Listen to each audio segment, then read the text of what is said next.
magniy ichasiz, antidepressantlar ichasiz, lekin panika xuruji hech qayerga ketmayapti. Bilasizmi nimaga? Sababi magniy mushaklardagi zo'riqishlarni kamaytiradi, bo'shashtiradi sizni. Yoki antidepressantlar biologik ta'sir ko'rsatadi tanadagi sabablarni yechimini qilish uchun. Lekin miyadagi trevojniy, xavotirli programmani o'zgartira olmaydi.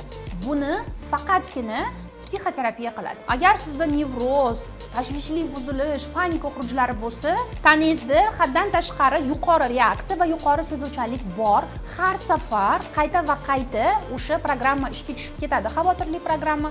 Siz yana qo'rquvlar va trevoga ichida qolib ketasiz. Magniy sizni bo'shashtirishi, rasslabitsa qilishingizga yordam berishi mumkin. Antidepressantlar vaqtincha sizdagi vahima xurujlarini bostirishi mumkin va siz o'zingizni yaxshiroq his qilishingiz mumkin.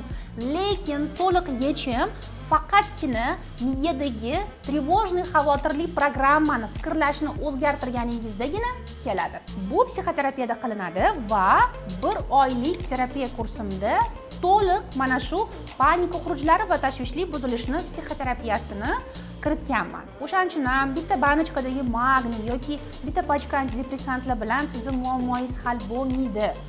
To'liq yechim faqatgina bosqichma-bosqich tizimli, to'g'ri tanlangan psixoterapiya usuli bilan bo'ladi. To'liq ma'lumotga ega bo'lish uchun profil shapkasidagi Telegram kanalimga a'zo bo'ling.